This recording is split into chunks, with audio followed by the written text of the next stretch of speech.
आशा करता हूँ आप सब बहुत अच्छे होंगे। मेरा नाम है सिद्धांत अग्निहोत्री, स्टडी क्लोज पे आपका बहुत बहुत स्वागत है। मुझे पता है कि आवाज़ इको कर रही है, बताने की ज़रूरत नहीं है। मैं 2-3 दिन से स्टूडियो में ही सो रहा हूँ, अपने ऑफिस में ही सो रहा हूँ। ऑफिस अभी मैंने सेटअप किया है, प्रॉपर नई जगह शिफ्ट किया है। तो अब आपको पता ही है कि यहाँ पे डिजिटल बोर्ड मैंने लगवाया है। तो अभी जो लाइव क्लास होने वाली थी डिजिटल बोर्ड पे जो है उनके यहाँ थोड़ी त्रासदी हो गई है, तो वो जो है वो अपने गांव चले गए हैं। तो अभी वो आएंगे तो डिजिटल बोर्ड सेटअप करेंगे। मैक्सिमम मेरी जो क्लास डिले होगी वो फ्राइडे तक होगी। अभी वेंसडे का टेंटेटिव शेड्यूल है, हो सकता है थोड़ी सी और डिले हो जाए।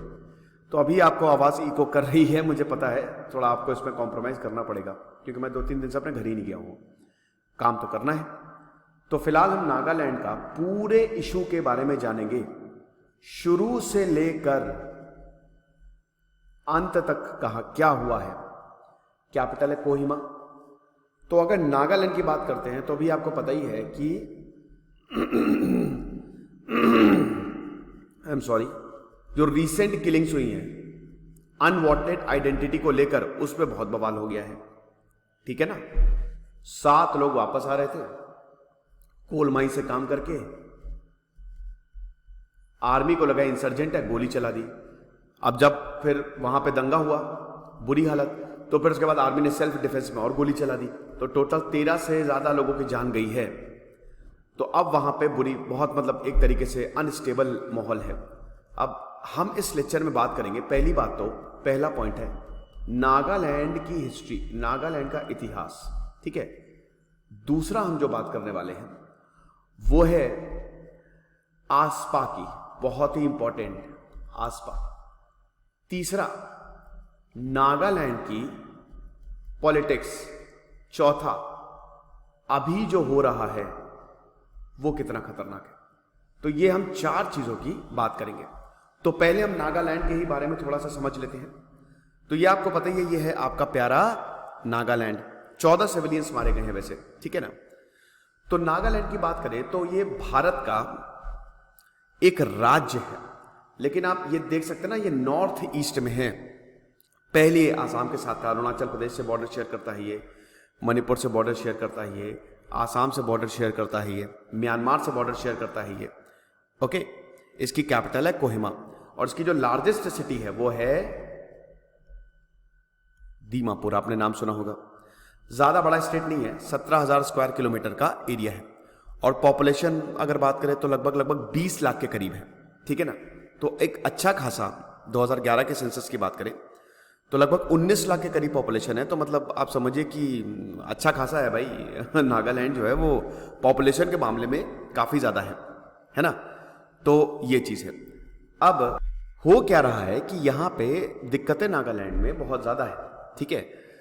पॉपुलेशन बहुत ज्यादा है। लोग कहते हैं ना कि ऐसा नागालैंड में कुत्ता काट के खाते हैं। देखिए, फूड हैबिट्स की फिलहाल हम बात नहीं करते हैं। क्या होता है ना कि जब चीजें मिलती नहीं है तो आपको ये सब करना पड़ता है।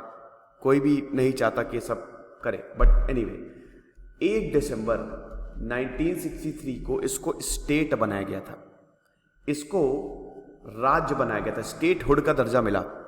और तब से लेकर अभी तक कोई खुश नहीं है। अब जाके चीजें सही हुई हैं।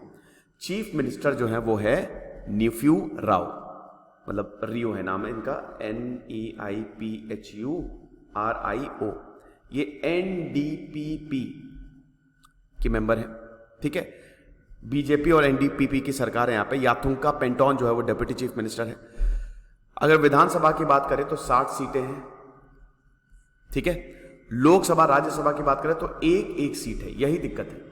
अगर आपको नॉर्थ ईस्ट को वाकई में मेन स्ट्रीम में लाना है, अब काफी डेवलपमेंट हो रहा है, नॉर्थ ईस्ट थोड़ा सा अपने आप को अलग मानता है, तो आप लोकसभा राज्यसभा की सीटें बढ़ाओ, डीलिमिटेशन करो। यही एक तरीका है। क्योंकि जब ऐसा होता है तो जो हमारे पॉलिटिशियंस हैं वो यहां पे ज्यादा ध्यान देंगे। अब जैसे यूपी में लोकसभा की 80 सीटें हैं, सबसे ज्यादा है। तो इसीलिए आप देखते हैं कि पूरी न्यूज में यूपी छाया रहता है, क्योंकि सीटें यहां से ज्यादा मिलती है ना। तो जो सांसद हैं हमारे या जो इलेक्शन लड़ेंगे वो यहां पे ज्यादा ध्यान देंगे।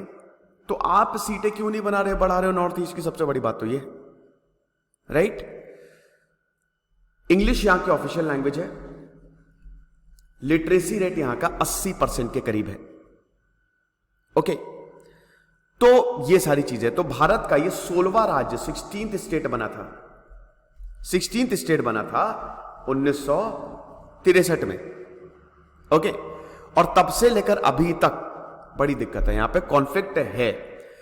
अब जाके 2000 में, अभी 2015 में हिस्टोरिक नागा पीस टॉक्स हुए, सीज फायर हुआ, अब जाके चीजें नॉर्मल हो रही है, लेकिन अब ये हो गया 70% जो इकोनॉमी है यहां की, it depends on agriculture, forestry and tourism. भाई नॉर्थ ईस्ट बहुत ही खूबसूरत है, आपको बता दो कि north east is very very very beautiful.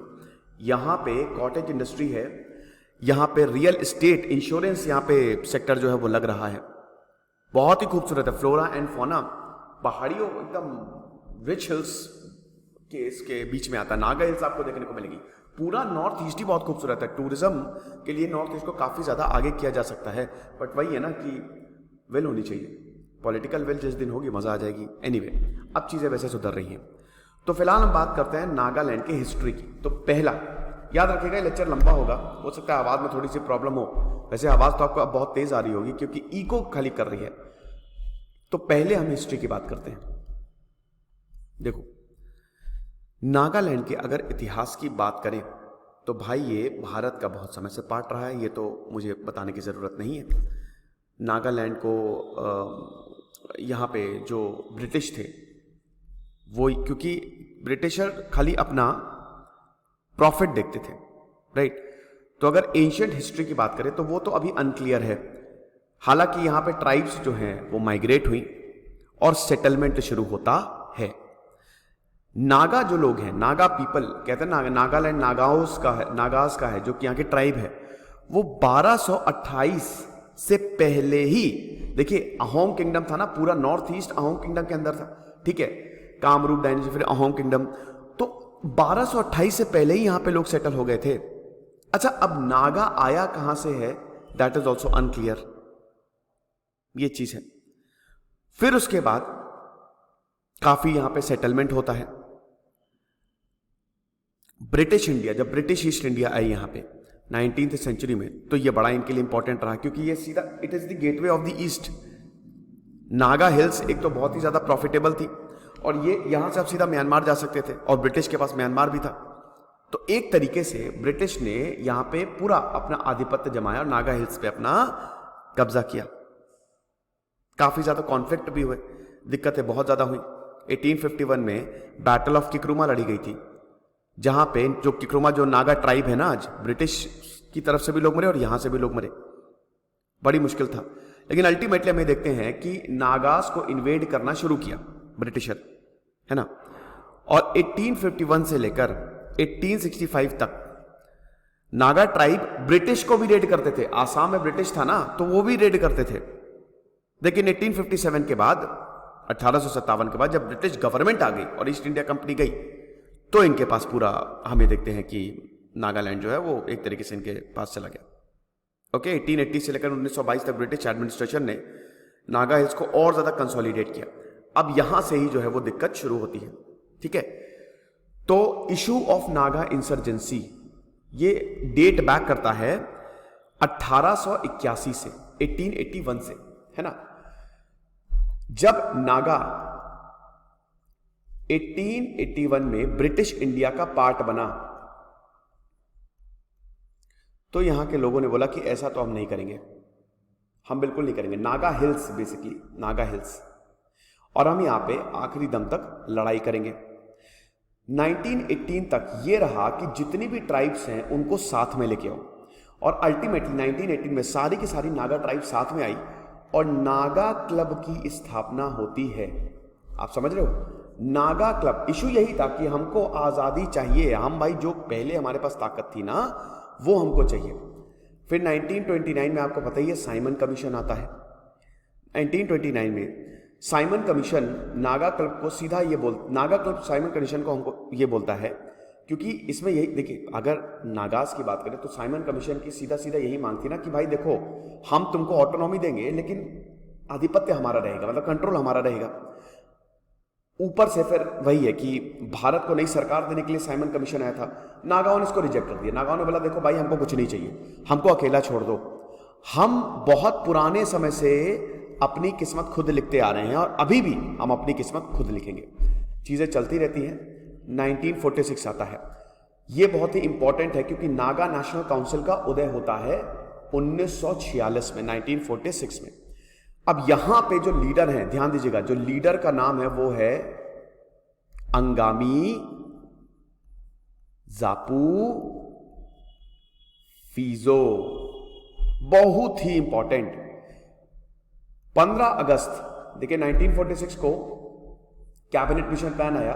एक साल बाद 1947 को, 3 जून 1947 को माउंट बैटन ने फाइनलाइज कर दिया कि भारत आजाद रहेगा। भारत आजाद रहेगा तो कि नागालैंड भी भारत के पास है। लेकिन 14 अगस्त 1947 को नागालैंड ने अपने आप को एक इंडिपेंडेंट स्टेट घोषित कर लिया। आप समझ रहे हो? उन्होंने बोला कि भाई हम आजाद हैं। 1951 में एक रेफरेंडम करवाया गया। 99.9% जो नागाज थे उन्होंने बोला कि हमको एक अलग नागालैंड चाहिए, हमको एक अलग नागालैंड चाहिए। अब याद रखिएगा कि 1947 में जो चीजें हुई, जो नागालैंड ने इंडिपेंडेंट स्टेट अपने आप को घोषित किया था, उसके बाद सरकार से बात चल रही थी। ये इतना आसान भाई आप ऐसे ही थोड़ी ना भारत से एकदम निकल जाओगे।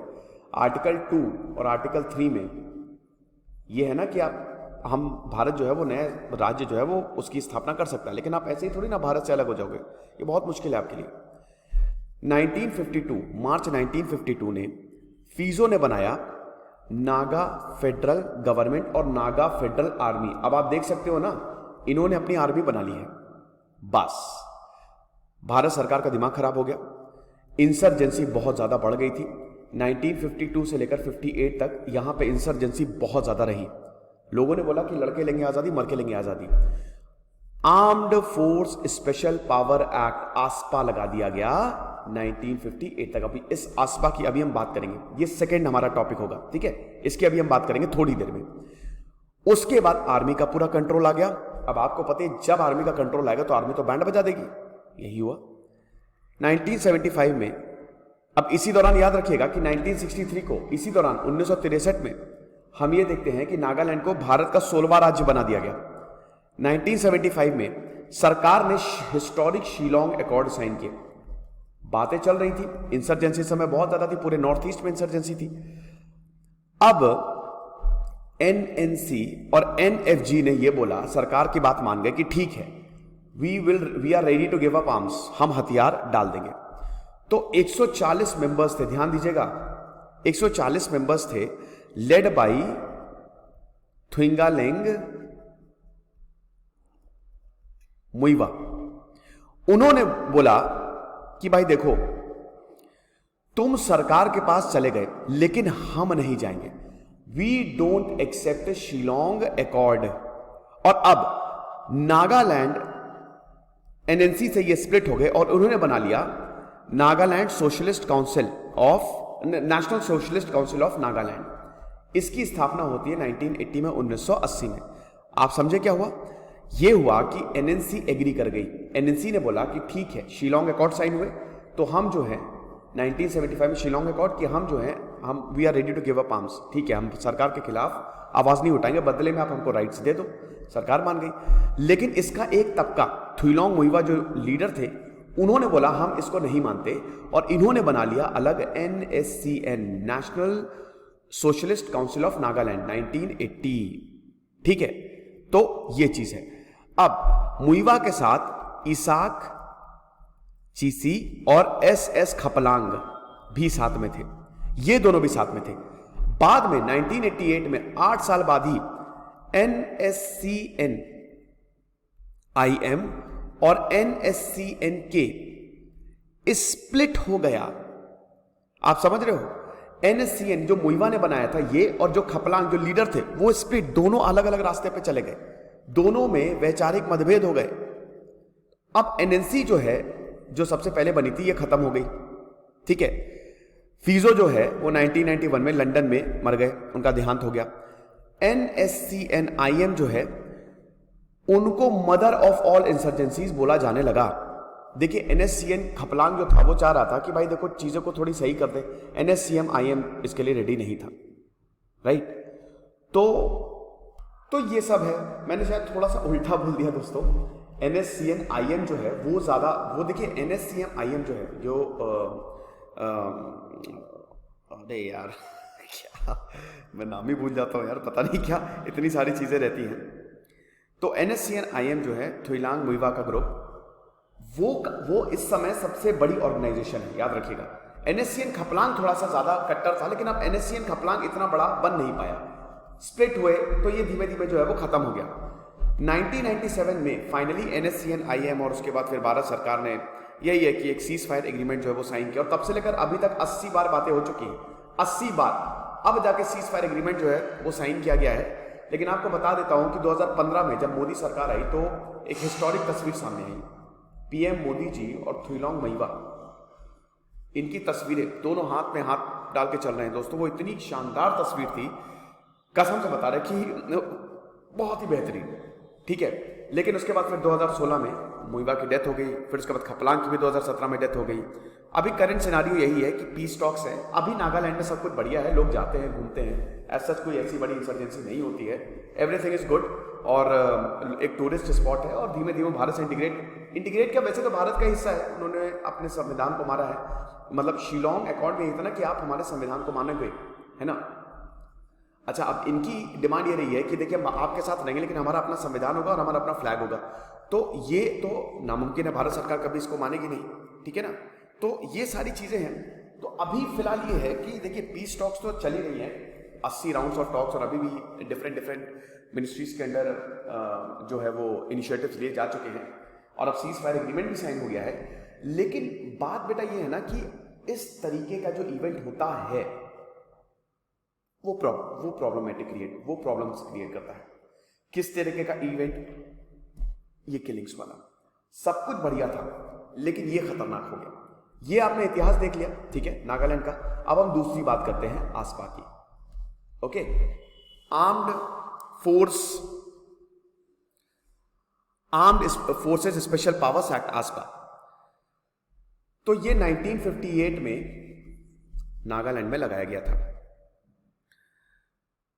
अब आसपा के ऊपर अभी जो रिसेंट किलिंग्स हुई हैं उसके ऊपर सवाल खड़े हो गए हैं। तो हमने नागालैंड की हिस्ट्री, अब ये दूसरा टॉपिक है, ध्यान दीजिएगा। अब इसके ऊपर सवाल खड़े कैसे हुए हैं? आपको पता ही कि आसपा के तहत आर्म्ड फोर्सेस को स्पेशल पावर मिलती है कि भाई पूरी सिविलियन पॉपुलेशन को तुम कंट्रोल करोगे। मतलब जो ग्राउंड कंट्रोल होगा, ग्राउंड रियलिटी हुई है, वो यहां पे आर्मी की ही है।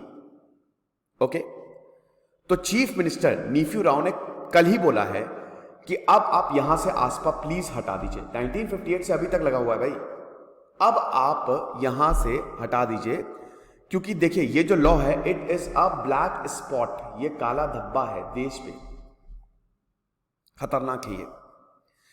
वही बोला है कि हम बहुत ज्यादा दुखी हैं, हर किसी ने दुख व्यक्त किया है, कांग्रेस के लीडर, बीजेपी के लीडर, सर ने जो हुआ, अमित शाह ने भी बोला नहीं होना चाहिए था। तो फिलहाल हम आसपा की बात करते हैं।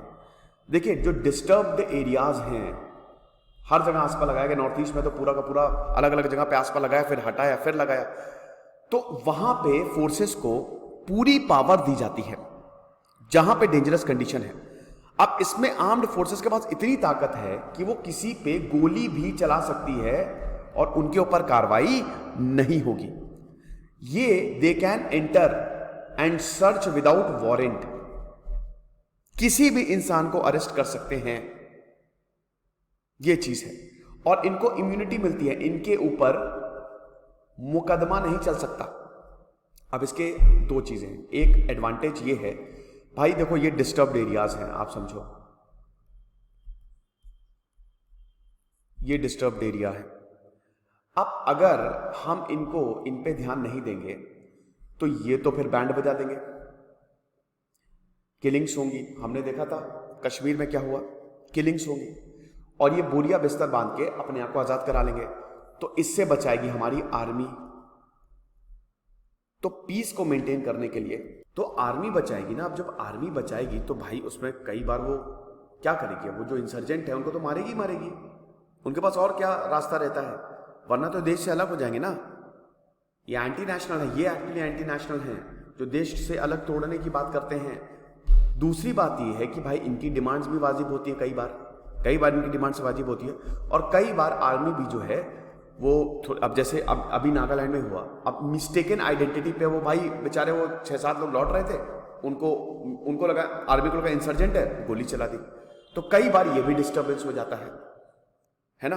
तो अब ये इसके एडवांटेज और डिसएडवांटेज हैं, लेकिन अब वही है कि आसपा जो है, जब भी एरिया को डिस्टर्ब घोषित किया जाएगा तो यहां पे लगाया जाता है।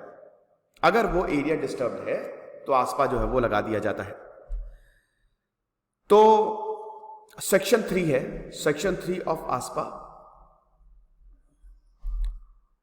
जम्मू एंड कश्मीर में ये बोलता है कि एरिया को कब डिस्टर्ब किया जाएगा, अगर जो गवर्नर है, गवर्नर ऑफ द स्टेट या फिर सेंट्रल गवर्नमेंट का, वो बिल्कुल निश्चिंत हो जाता है कि हाँ भाई जरूरी है और आर्म्ड फोर्सेस का यूज करना है, तब इसको लगाया जाता है। तो जम्मू कश्मीर, नागालैंड, आसाम, मणिपुर और अरुणाचल प्रदेश के कुछ पार्ट्स में भी आसपा जो है वो लगा हुआ है। लॉ को अभी रिपील, देखिए जहां पे इंसर्जेंसी जो है वो खत्म हो जाती है तो इस लॉ को, आसपा को हटा लिया जाता है, क्योंकि इसमें आपके पास पावर नहीं है, सिविलियंस के पास पावर नहीं है ना, ये चीज है। जैसे त्रिपुरा में आसपा 2015 को हटा लिया गया, 2018 में मेघालय से हटा लिया गया, टाइम लगा लेकिन हटा लिया गया। तो ये चीज है। अरुणाचल प्रदेश में भी रिस्ट्रिक्टेड यूज है आसपा का। 1942 में आसपा आया था, armed forces special powers ordinance. अब ये कॉलोनियल लॉ है, क्विट इंडिया मूवमेंट चल रहा था, महात्मा गांधी जी फुल फॉर्म में, तो ब्रिटिश इंडिया ले आई थी ताकि क्विट इंडिया मूवमेंट को क्रश किया जा सके।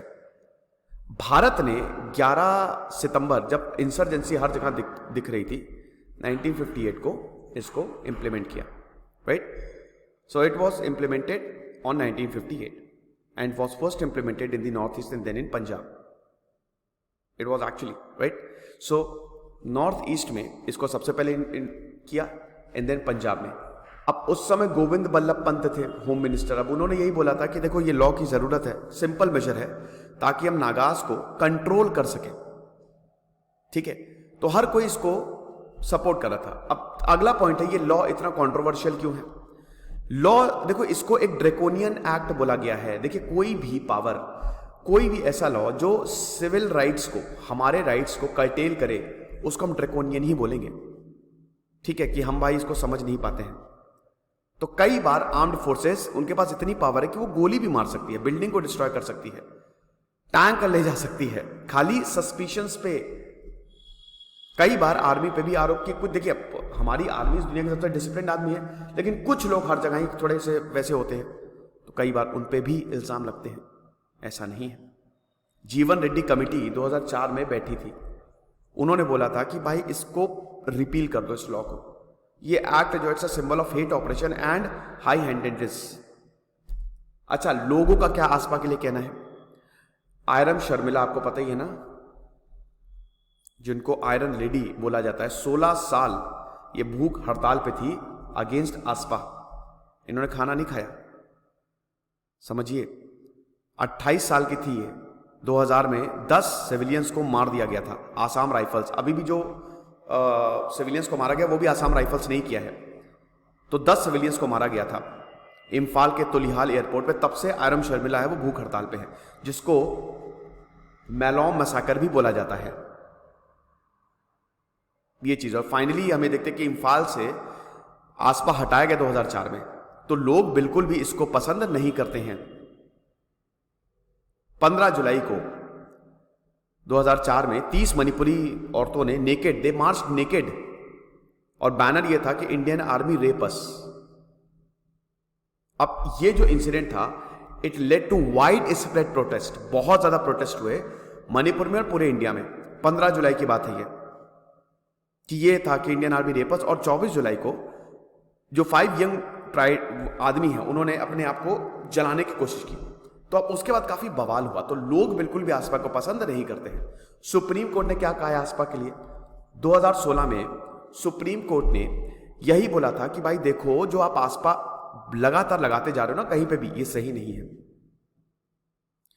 ये जो एक्ट है ये फ्री हैंड देता है सिक्योरिटी फोर्सेस को। तो तो इसलिए आपको ध्यान देना पड़ेगा,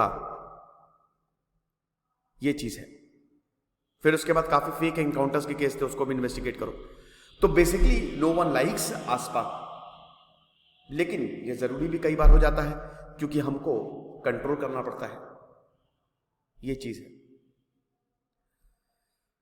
तो नागालैंड पॉलिटिक्स, अब तीसरा पॉइंट, नागालैंड पॉलिटिक्स। अब नागालैंड के जो चीफ मिनिस्टर निफ्यू राव, उन्होंने यही बोला कि आसपा को आप हटा लो, ये जो फायरिंग इंसिडेंट हुआ मॉन में।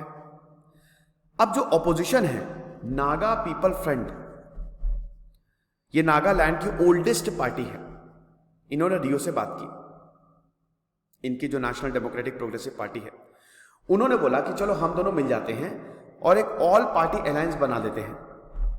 2018 में आपको पता ही है, जब इलेक्शंस हुए थे तो एनपीएफ को 26 सीटें मिली थी भाई, 60 मेंबर हैं, 60 सीटें हैं।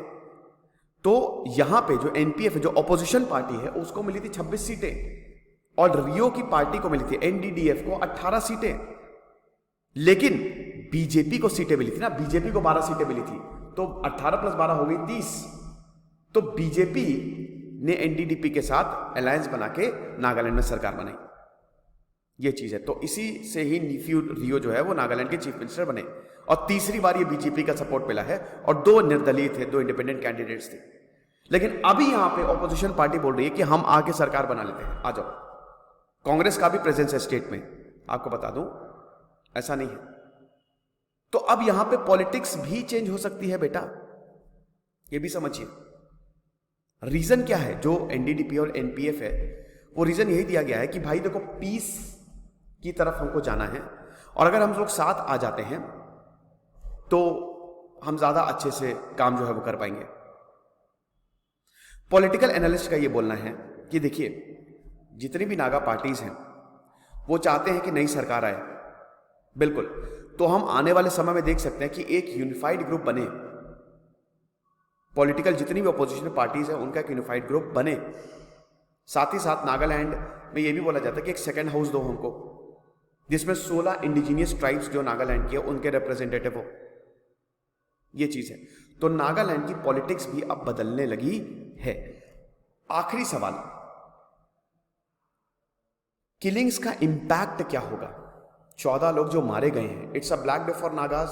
NSCN-IM ने ये बोला है कि it's a black day for Naga.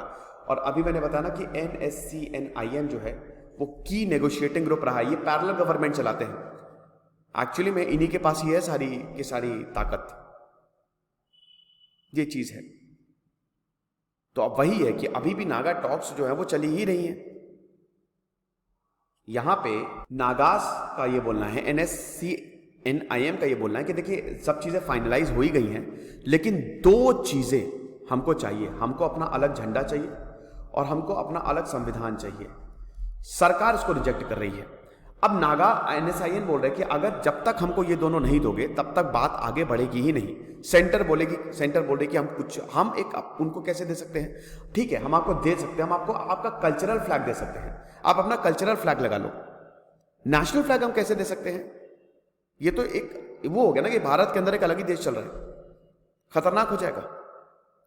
तो अब पिछले महीने NSCN-IM ने यही बोला था कि भाई देखो, जो सरकार है वो अभी भी स्टबॉर्न है, जिद्दी है और हमारी बातों को नहीं मान रही है। प्रॉब्लम क्या? मान जो हम आपके साथी तो हैं। 2015 में यही बोला है कि अब फ्रेमवर्क एग्रीमेंट हमने साइन कर लिया था। अभी तक सब कुछ सही है, टॉक सही दिशा में चल रही हैं और दोस्तों बहुत जल्द, मतलब सीज फायर तो हो गया, सब कुछ सही हो जाएगा। लेकिन अब जो किलिंग्स हैं उसका खतरनाक इंपैक्ट होने वाला है। ये किलिंग्स जो हैं फिर से यहां पे लोगों में गुस्सा जगाएगी और यहां पे ग्रुप्स में गुस्सा जगाएगी। और अब NSCN को एक और मौका मिल गया कि देखा, हम इसीलिए कह रहे थे हमको अपना संविधान दो, हम इसीलिए कह रहे थे हमको अपना फ्लैग दो। सरकार अब बैकफुट पे जाएगी, याद रखिएगा। अभी तक सरकार का पलड़ा भारी था, लेकिन इस इवेंट ने सब चेंज कर दिया। अब ये जो फ्रेमवर्क एग्रीमेंट 1997 में साइन हुआ था, मतलब 2015 में साइन हुआ था, सीज फायर तो 1997 में साइन हुआ था। तो ये फ्रेमवर्क एग्रीमेंट जो मोदी सरकार के साथ साइन हुआ था, सोर्सेस का यही कहना है, और अभी तक फाइनलाइज नहीं हुआ है, सोर्सेस का यही कहना है यही सबसे बड़ा रोड ब्लॉक है। ये सबसे बड़ा रोड ब्लॉक है, क्योंकि फाइनल डील तो अभी तक हुई नहीं।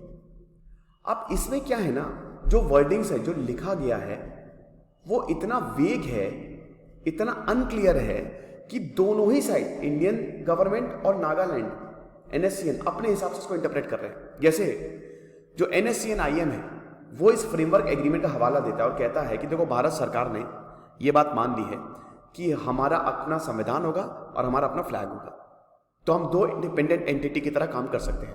अब भारत सरकार कह रही है कि कोई सवाल ही नहीं है, हम तुमको सॉवरेनिटी दे दें ना, हम तुमको तुम्हारा फ्लैग, तुम्हारा संविधान नहीं दे सकते। कहा जा रहा है कि फ्रेमवर्क एग्रीमेंट इतना पुअरली ड्राफ्ट किया गया है कि इसको नागालैंड और सेंटर अपने हिसाब से इंटरप्रेट करेंगे, बल्कि सेंटर के पास ज्यादा कुछ है नहीं, ये आप समझिए।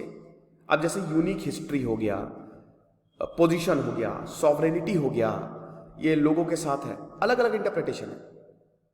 आप समझ रहे हो, सॉवरेनिटी का मतलब यही ना कि भाई आप हमको सॉवरेनिटी ग्रांट कर रहे हो, सब कुछ है। तो एक तरीके से दिक्कत बहुत ज्यादा है और अभी तक चीजें फाइनलाइज नहीं हो रही। बातचीत के तो चीजें होगी नहीं, तो बात तो करनी ही पड़ेगी।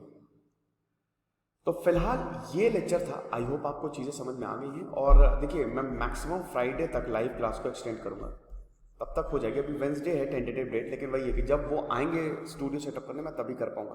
कुछ नहीं पढ़ते रहते, सिद्धांत अग्निहोत्री साइनिंग ऑफ।